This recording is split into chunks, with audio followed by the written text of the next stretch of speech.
Well, Lopez Obrador has a very good point. I mean, this is something that's almost never discussed in U.S. media outlets. The sanctions that the U.S. has imposed unilaterally in violation of international law against many of these countries. I think this is certainly an important factor, although we should look at a few different reasons behind migration to the United States. So one of the most significant increases in migration that we've seen in recent years is from Ecuador, which had been one of the safest countries in Latin America. But there have been a series of governments in recent years that have really cut state support, and they're linked to organized crime and mafia forces. And we've seen an explosion in violence in Ecuador, especially in prisons. This has led to a rise in drug-related incidents and a lot of people fleeing the country. Now, Ecuador happens to be a major U.S. ally, so we don't see them blamed, and they don't have a left-wing government, so we don't see them blamed in this kind of politicized way that a country like Cuba is. Haiti is also another country that has contributed a lot to a mass outward flow of immigrants. And in this case, again, many people are fleeing violence and instability. And historically, for the past few decades, a plurality of immigrants coming to the United States, undocumented immigrants, were coming largely from Central America, in particular the Northern Triangle countries like Guatemala, Honduras, and El Salvador, which had some of the world's highest murder rates. We have seen a slight change in recent years, and I think sanctions certainly explain part of that, especially in the case of Cuba. This is a country that has been under illegal U.S. sanctions for more than 60 years. Every single year at the United Nations General Assembly, virtually every country on earth votes to condemn the U.S. embargo.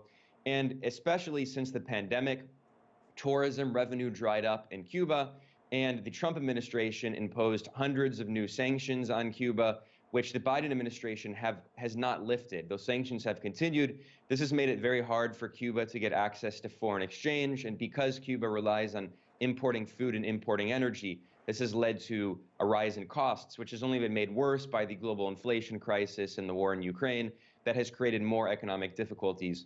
In Venezuela, it's very similar with the illegal U.S. sanctions, which have really made it difficult for the country to export revenue, to get oil revenue and get access to foreign exchange, which has also fueled a lot of inflation.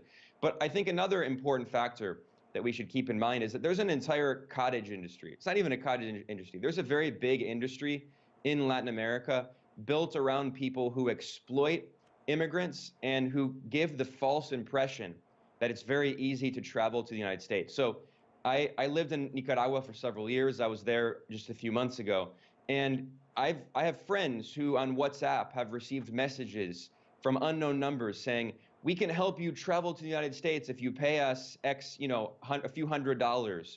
And there's this impression that is given, which of course is largely misleading, that because a Democrat is president in the United States, it's now just an open border, which is of course not true at all. In fact, under Obama, the Obama administration deported and removed more undocumented immigrants from the U.S. than any other presidential administration. But there's this entire industry built around giving the impression, and of course, Republicans, they play on this. They act as though under Biden there's an open border, which there isn't. Yeah. And this leads to a lot of people who are misled, and they spend all this money, and they are often forced into very dangerous circumstances trying to cross the border.